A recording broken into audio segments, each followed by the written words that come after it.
What is up, everybody? Happy Wednesday. We got 4th of July coming up here in 2 days. Very excited for that. Hopefully, you guys have some great plans, opportunity to spend some time with some family, light up some fireworks if that's your cup of tea, but be safe out there. So, yeah, anyway, enjoy your weekend with friends and family. Long extended weekend. I know we are here at CLIPA. We're going to extend it out a little bit. So, looking forward to that. And everybody here deserves a break. So, I'm looking forward to them having that opportunity, and then we come back fresh on Monday, ready to crush it like we always do. So anyway, got a special guest here today. Very excited to have her on the program.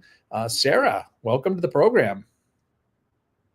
Hi, everyone. My name is Sarah Vandermeer. A lot of you probably already know me. Yeah. I am the CEO of Holiday Home Concepts.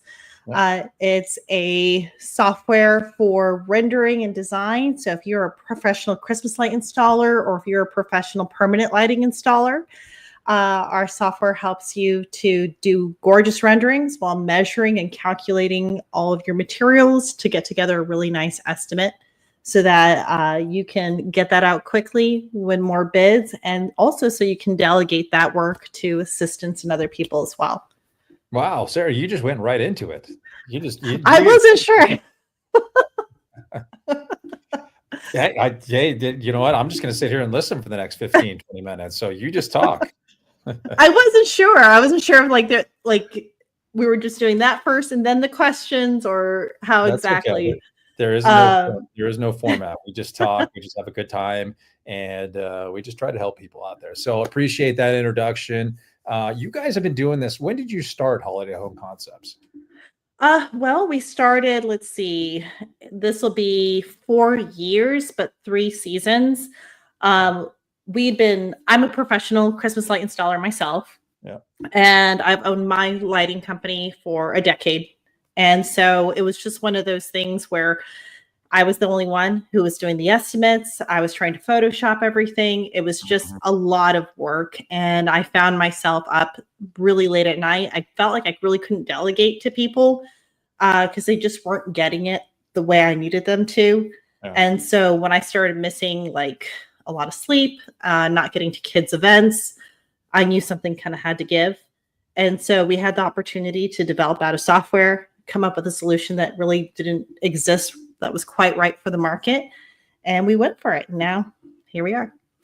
I love it. I want to talk about your name. It's up there on the board. Yeah. Where does that come from? Where are we at? So my husband is my partner in everything, Feba. A lot of y'all have probably met him at a lot of the events. You'll see him. He's the one like passing out flyers and, keeping me hydrated. But his last name is from the Netherlands. He's Dutch. He was born in Amsterdam.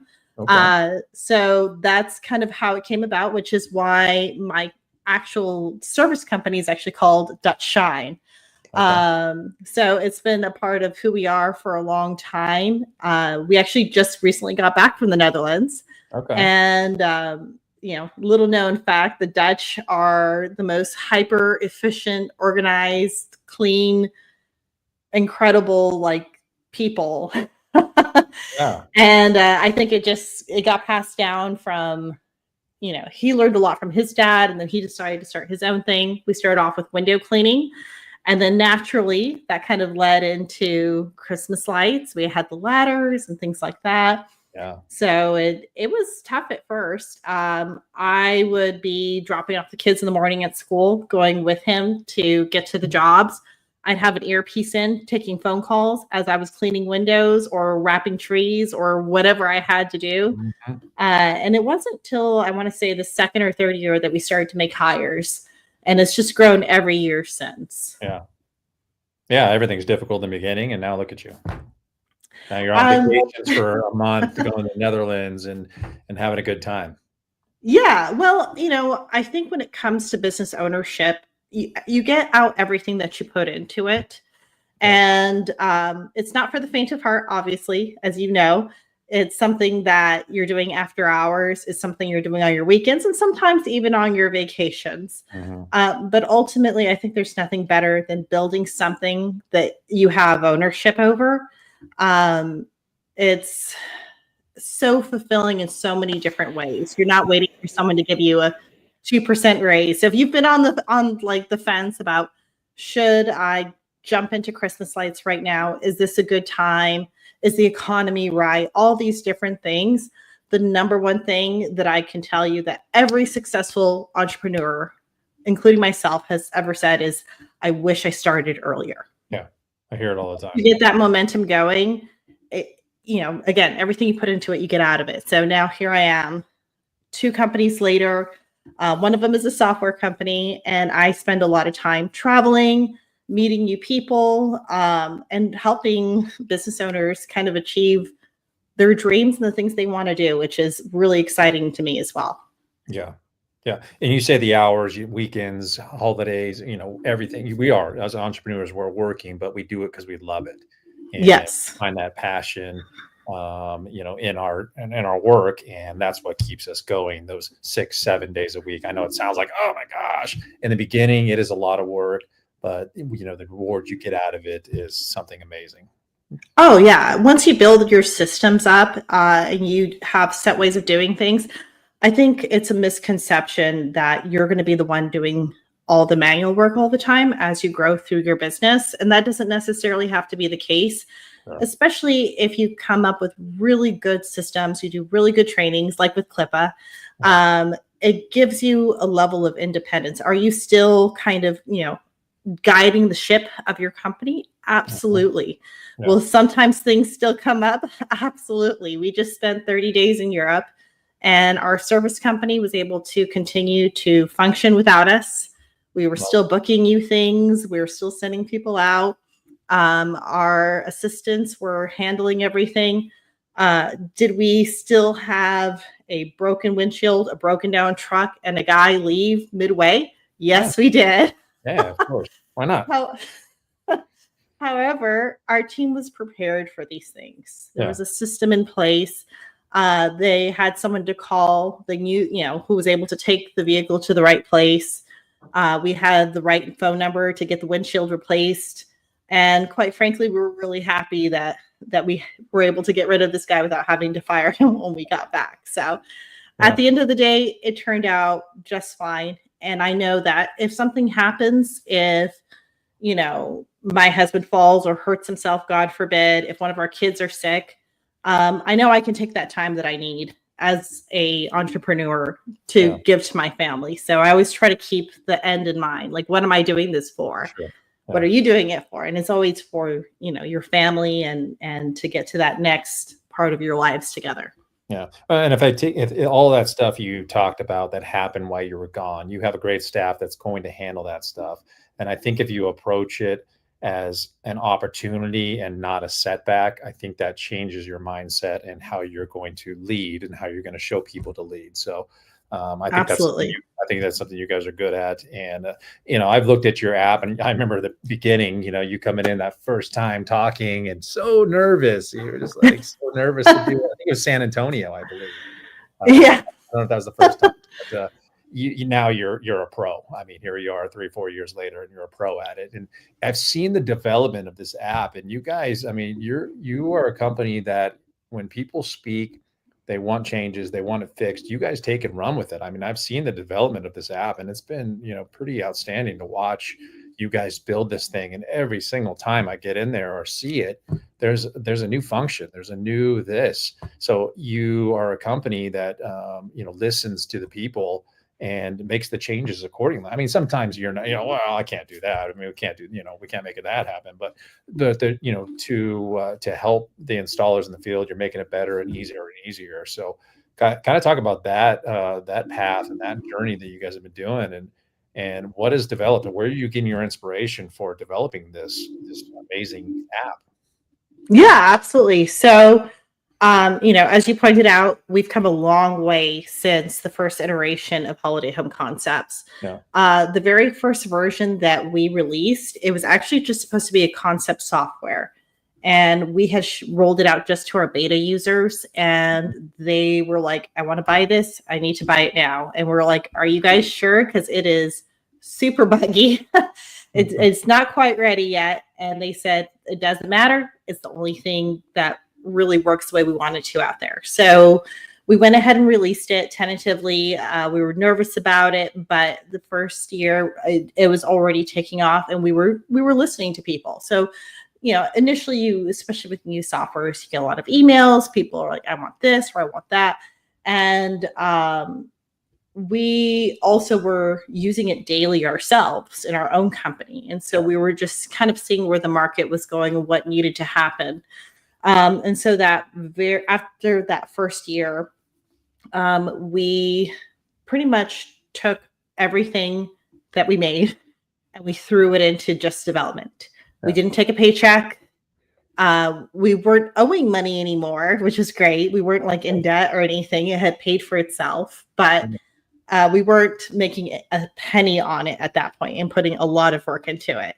And so we released a second version. And after that second version, we realized we were kind of at this tipping point. Either we needed to rewrite completely the software into a better language that was going to be easier to adapt to other things, or we could keep adding Band-Aid patches.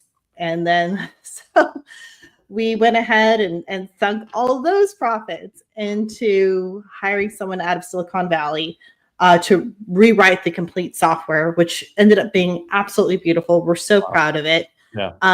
But a lot of what goes into what comes next, what's going to be put into it, is just talking to our clients.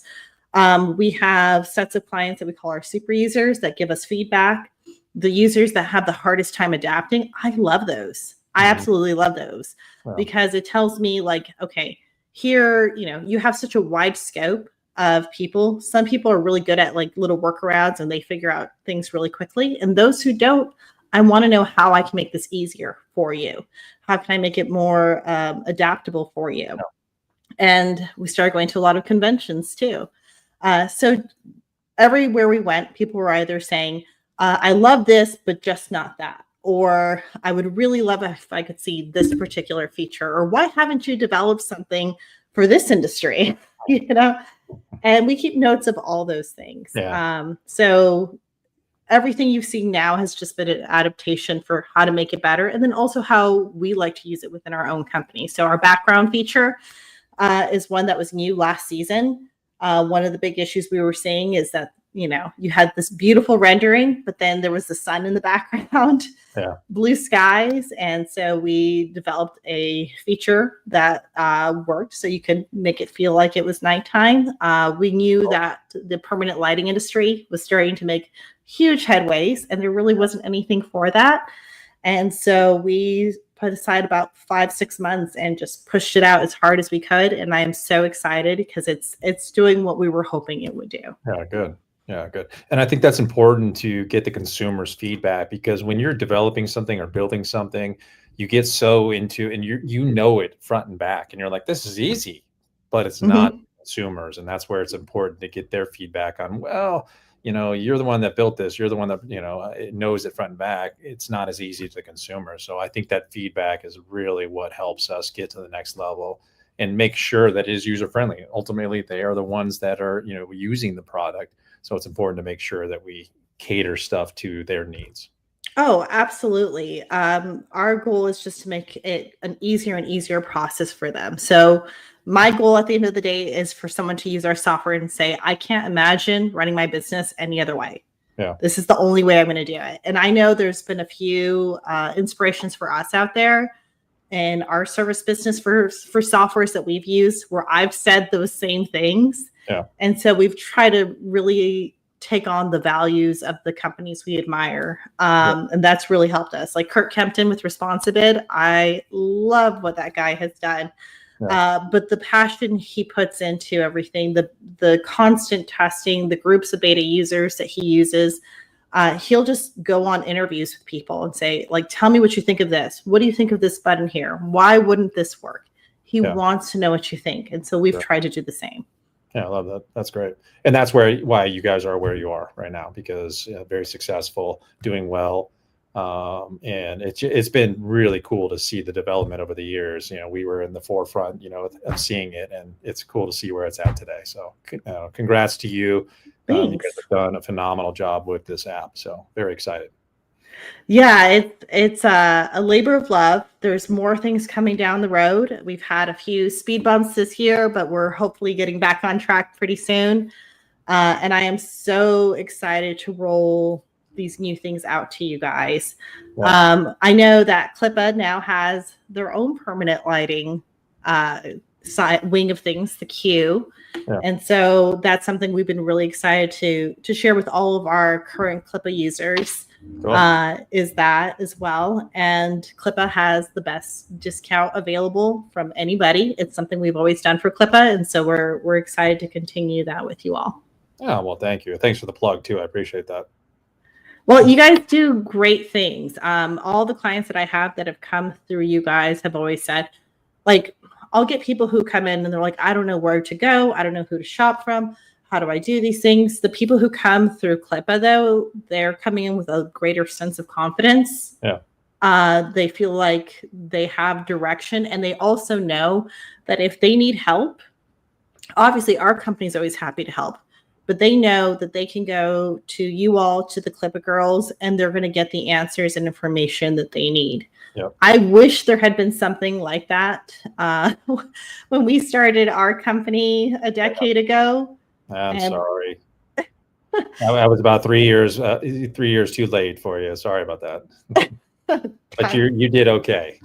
You know, with a lot of blood, sweat, and tears, and a lot of mistakes. I always say, like, if I could redo one thing over again, it would be to find something like that, because it's costly. It's costly trying to do everything, you know, on a shoestring and say, well, I can just look this up, or I can just look at a YouTube video, or whatever it might be. It's a whole different experience when you invest in your business just a little bit, because it pays back in dividends. Oh, yeah, you're just going to get to where you want to get to that much faster. Yeah, that's right. That's right. So, I mean, in any company, any of our companies, we sell CLIPA. You know, we whether they like it or not, they are part of our family, and that's the way we're going to treat them. So, we're going to stick to that, and we'll continue that path. So, well, cool. So, I'm going to ask you a personal question here. I'm going to ask you two different questions in this.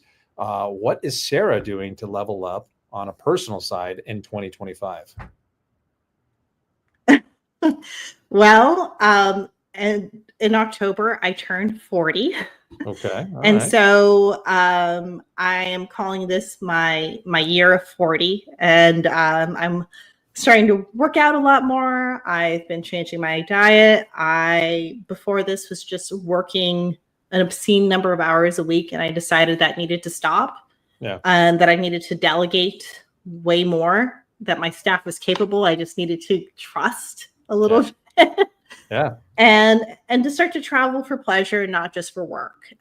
So it has been such a big change for me this year. I am happier, healthier, more well-traveled now. We've been to several countries, and it's so exciting to see spending more time with our kids.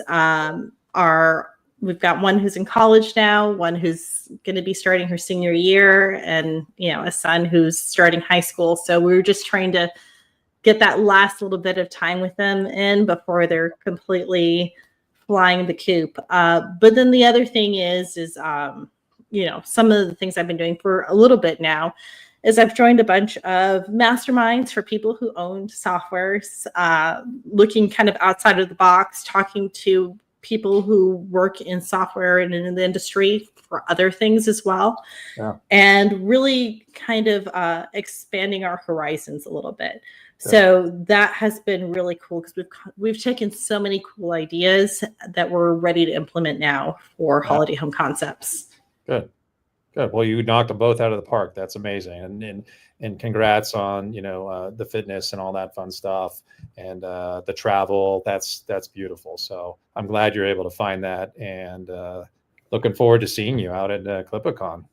Yeah, I am super excited about it. I was really excited to hear that you guys are going to be in Nashville, because it's going to be like this one, you know, back-to-back kind of event.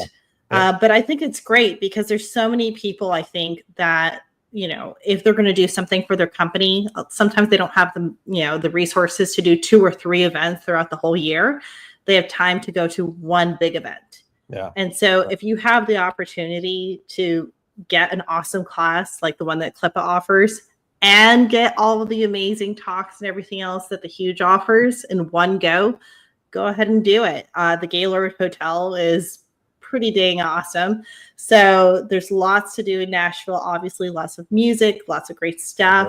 Yep. Bring your family. There's lots of stuff for kids at the hotel as well. So I think it's beyond cool. Well, look at that. You just did the whole pitch for CLIPA Con. I don't need to say anything. You just did it. So if you do want to join us, CLIPA Con, it's August 19th and 20th at the Gaylord Opryland Resort in Nashville, Tennessee. If you haven't been there, come out. It's beautiful. I always say you will get lost. I guarantee you'll get lost in that and you won't know where you are, but it's a good lost. It's like, oh man, this is amazing. I don't know where I am, but I'm in an atrium and this is beautiful. There's a boat there and all that stuff. I do want to thank our sponsors, Mr. Pipeline, Action Lighting, S4 Lights, Tough Clips, Tencel CRM, Gordian Staffing, Holiday to Home Concepts. He is right there. Yay. Lightorama, Big Star Lights, St. Nick's, Holiday Lighting, Holiday Dynamics, Landscape Lighting Secrets, Ryan Lee. So join us. If you want to learn more about Holiday Home Concepts, come out and you can talk to Sarah and learn more about it. She's got an amazing app. So looking forward to everybody coming out there and signing up. So hopefully you got some CLIPA discounts or something rolling that way. Absolutely. So not only do we have a show discount, but as I mentioned before, CLIPA has their own special discount that is not available to everyone else. It's CLIPA 2025. Well, I'd like to hear. CLIPA 2025. It's 12.5% off of every month in perpetuity as long as we have our partnership with CLIPA. Again, you're not going to get that anywhere else. And that's because CLIPA was the first company to take a chance on us. We were very new. I knew at that time that I wanted whoever we worked with first to be people who were really upstanding, who seemed to really care about the people they were teaching. And for us, that was CLIPA. So I remember the first time I think I sent like an email or something initially trying to get a meeting. I was so nervous about it. And I was like, they could say no. It could just, and he's like, yeah, I'll meet with you. And I was like, what? I was so excited. We were in Rio Doso with my parents just on a holiday. And so I took that initial call from the cabin we were at. Nice. And it was kind of the beginning, I felt like, of everything else. And so I'm just so grateful to the folks at CLIPA for being with us here all this time, for helping us grow. And we hope that we can help their people grow as well. And you will. And this is a lifetime commitment for us too. We're dedicated and we're here to help you and support you in any way we can. So we do appreciate you. Sarah, thank you very much. Looking forward to seeing you out in Nashville. And come on out, join us. Tickets are going fast. So if you want to get your ticket, come out and you can see it. We've got 2 days of great speakers, vendors, all sorts of fun. The CLIPA Social, which is always the hot topic. So we've got that going on, but some special stuff going on. So please come out and join us August 19th and 20th in Nashville. Get your tickets today. You can visit clipa.com and you can buy your tickets, snatch them up. And Sarah, once again, thank you very much. And we'll see you in Nashville. See you guys then.